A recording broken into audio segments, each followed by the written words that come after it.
YouTube, j'espère que vous allez bien. Je vous retrouve aujourd'hui pour vous faire le bilan du mois en bulle. Donc j'ai lu énormément d'albums jeunesse et de bandes dessinées ce mois-ci. Je crois qu'il y en a 30 au total. Donc je vais vous les présenter par ordre. Donc d'abord les albums, ensuite les bandes dessinées et par maison d'édition. Et donc voilà, je crois qu'en tout j'ai eu 54 points, ce qui est assez cool. Ça a vidé ma palle d'albums un peu et de bandes dessinées pas mal. Donc voilà, on va commencer de suite. Donc pour le menu retour en enfance sur les albums, il y avait donc deux consignes qui étaient un album mettant en scène des animaux et un album qui traite de sujets importants. Pour info, on lisait un album, on avait un point. On lisait un album avec une consigne de points, un album avec les deux consignes, 3 points. Donc voilà, je vais juste vous présenter les livres très rapidement et je vous mettrai en barre d'infos les liens des chroniques déjà sorties sur mon blog. Donc le premier livre que j'ai lu, c'est Le rêve de châtaigne de Colline O'Haraud et Ben Renaud chez les éditions du Farfadet. Et donc c'est un livre, c'est un album vraiment super qui est fait exprès pour les enfants ou plus grands dyslexiques. Donc voilà, pour vous donner une idée des dessins. Ensuite, j'ai lu deux albums qui traitent du même univers. Et donc, j'ai tout d'abord lu l'album d'Ilili à Paris de Michel Oslo chez Casterman. Et dans la foulée, j'ai lu Paris au temps de d'Ilili. Donc, toujours de Michel, d'après le film de Michel Oslo. Et là, c'est les textes de Sandrine Mirza. Donc voilà, c'est un petit album hyper cool. Mais je vous ferai un article sur mon blog qui parle de l'album, du roman et du film. Donc voilà, pour vous donner une petite idée des dessins. Voilà.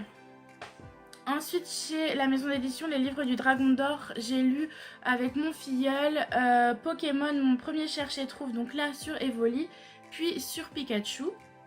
Donc c'est tout simple, hein, c'est juste un tout carton vraiment assez gros où il suffit de retrouver 3 Pokémon par page, donc voilà, c'était mignon. Chez Didier Jeunesse, j'ai lu Les chaussures de Gigi Bigot et Pepito Matteo ainsi qu'Isabelle Châtelard. Donc c'est un album tout tendre et rempli de poésie qui traite de la Seconde Guerre mondiale. Puis j'ai lu Bulle, bestiaire imaginaire de la mer de Laetitia Le Sceau. Il est assez énorme mais il est magnifique comme ouvrage. Je vais juste vous montrer comment il est réalisé. Hop. Vous avez une première page comme ceci. Et cette page là est troué et nous on découvre un autre univers juste derrière. Il est vraiment génial, j'ai beaucoup aimé le lire. Ensuite chez Grund, j'ai lu 3 livres de la même collection. Donc c'est le livre de mes émotions de Stéphanie Couturier et Maureen Poignonnec. Donc j'ai lu La peur, la jalousie et la timidité. Donc c'est des petits livres hyper cool qui traitent donc des émotions, forcément vu le titre, et en fait ça donne des conseils aux enfants. Les dessins sont adorables, voilà, donc je vous les conseille grandement. Cette collection est juste top. J'ai ensuite lu Splash. Au début il y avait 3 couleurs de Harry Chung. Donc ici c'est un album qui traite de la diversité et ça m'a vraiment plu. Donc c'est sur 3 couleurs qui vont construire des murs entre chaque petit espace, donc les rouges, les jaunes et les bleus. Et puis au final ils vont se mélanger et ça va faire 1 million de couleurs et donc c'est super cool. Et chez Grund, j'ai lu Le livre de ma naissance ou comment on fait les bébés de Anne Kaliki et Amélie Gros. Donc voilà. Alors là c'est un album pop-up. Donc c'est vraiment super. Par exemple là, hop, on a la petite page qui se tourne. Voilà. Et donc ça raconte comment on fait les bébés entre guillemets, comment ils se développent dans le ventre de la maman, etc. Et c'est super intéressant, je le conseille notamment aux enfants qui vont devenir grands frères ou grandes sœurs, donc voilà. Ensuite, les derniers romans, ça sera de la maison d'édition Nathan. Et donc j'ai lu Edmond et ses amis, l'esprit de la forêt de Astrid Desbordes et Marc Boutavant.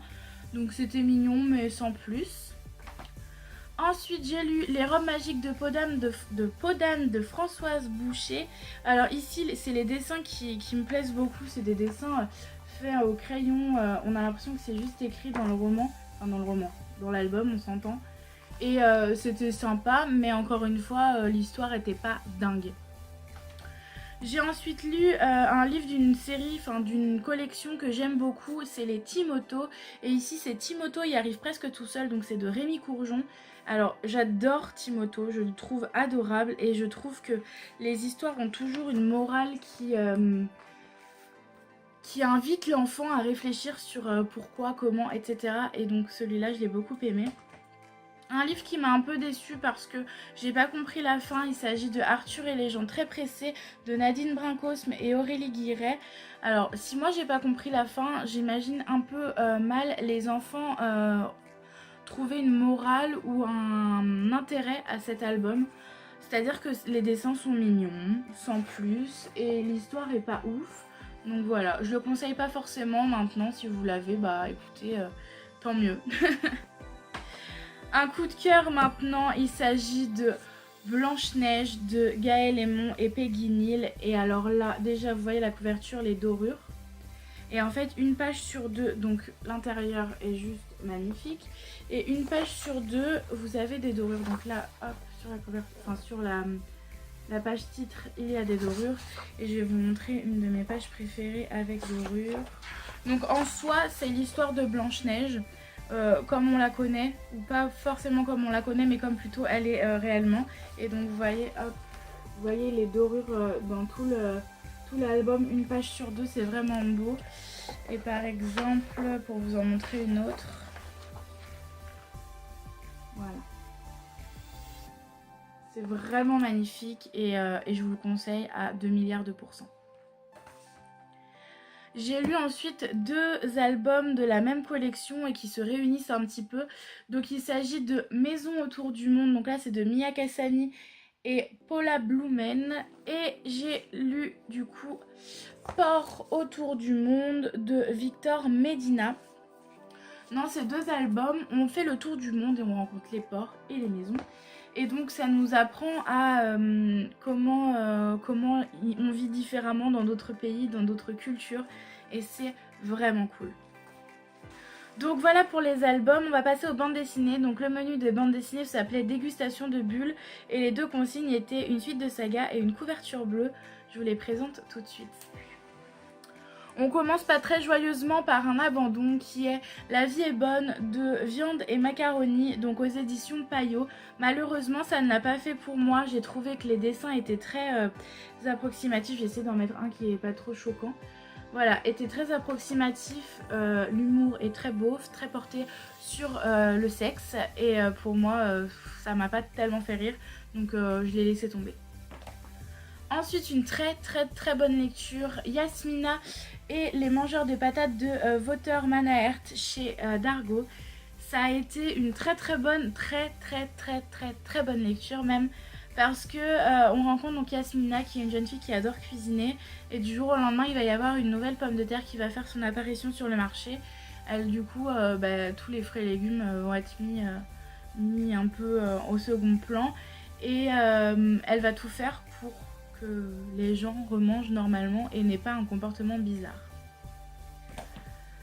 Encore une bande dessinée de chez Dargaud que j'ai beaucoup aimé. Il s'agit de The Black Holes de Borja González. Ici c'est un peu un conte à deux temps.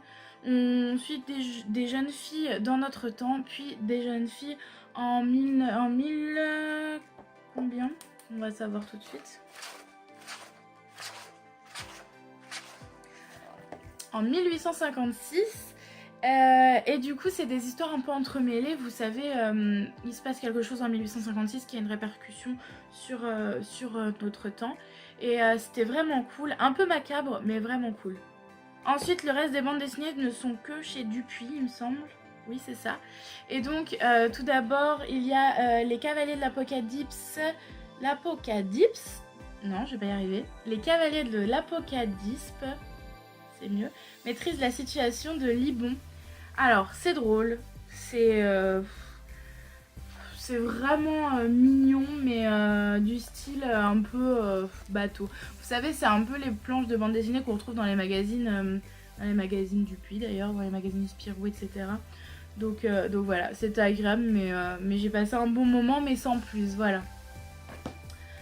un coup de cœur, mais alors un coup de cœur de malade, c'est le premier tome de Kid Noise de Otocto, Kid Noise et Kid Toussaint. Donc c'est le premier tome, L'homme à la tête de singe. Alors déjà, les dessins. J'ai essayé de vous trouver une planche qui spoile pas parce que voilà. Je vais vous montrer une des premières.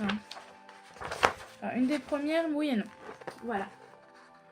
Je trouve les dessins juste splendides et j'ai surkiffé l'histoire. Cette histoire de personnes qui viennent du futur pour te ramener une boîte, pour te montrer ce qui va se passer dans ton futur et te guider vers tes choix, c'est juste dingue. J'adore. Donc je vous le conseille très très grandement et j'ai déjà hâte de lire le tome 2 alors que celui-là vient juste de sortir. Voilà, je pense que je vais attendre très longtemps. Donc ensuite j'ai lu le premier tome de Les Indiques Anonymes, donc c'est la première mission, de James Christ et Carbone. Et donc là c'est plutôt pour les enfants, c'est un jeune garçon qui va enquêter sur un dossier de son père qui est officier de police judiciaire. Donc voilà, il laisse traîner un dossier, son fils va s'en emparer, va un peu enquêter et va l'aider à résoudre le mystère. Donc voilà, c'est mignon, les dessins sont hyper beaux je trouve, ils sont très très bien faits. Après c'est du carbone hein, donc voilà. J'ai ensuite lu le deuxième tome de Étoilé, donc c'est Plat de résistance de Brahil Le Hérisset et Desmarès. J'avais beaucoup aimé le premier tome, celui-là sans plus. J'ai passé un bon moment, mais voilà, c'était pas dingue. J'ai ensuite lu le tome 4 et le tome 5 de la saga Seul, donc de Gazzotti et Bellman. C'est la fin du cycle, du coup du premier cycle, et j'ai vraiment surkiffé. Comment dire que j'ai déjà envie d'avoir la suite parce que c'est Seul quoi, c'est une bande dessinée juste dingue et j'ai adoré. Et je vais terminer par vous présenter le tome 2 et le tome 3 de la saga Rose qui est donc terminé maintenant vu que c'était en 3 tomes. Le tome 2 m'a beaucoup plu, le tome 3 encore plus parce qu'on finit donc la saga. Hop, le tome 3. On a toutes les réponses auxquelles on s'attend, enfin pas où s'attend, mais toutes les réponses aux questions qu'on se pose plutôt. Et vraiment, je vous conseille cette saga. Je crois que les 2 premiers tomes ne sont pas si chers que ça. Il me semble qu'ils sont à 5 € les 2 premiers tomes. Si je dis pas de bêtises, et ça doit être ça. Donc je vous conseille de la commencer. Après le 3e tome est à 12,50 € il me semble. Donc voilà, donc ça fait pas tellement cher les 3 bandes dessinées, donc je vous le conseille grandement. Bon et ben voilà, je vous ai tout présenté, ça fait pas mal d'ouvrages, mais c'est vrai que j'en ai pas beaucoup parlé, mais j'en ai plus parlé sur mon blog, donc je vous mettrai tous les liens en barre d'infos. Pour ce qui est déjà sorti, pour ce qui n'est pas encore sorti, malheureusement, je pourrais pas vous mettre le lien, donc c'est pas encore sorti. Bref, je vais me taire. Si vous avez participé au mois en bulle, n'hésitez pas à me donner le nombre de points que vous avez eu donc, dans les commentaires. Et si vous n'aviez pas participé, dites-moi si vous avez lu des albums, des bandes dessinées ou des mangas ce mois-ci et si vous les avez aimés. Voilà.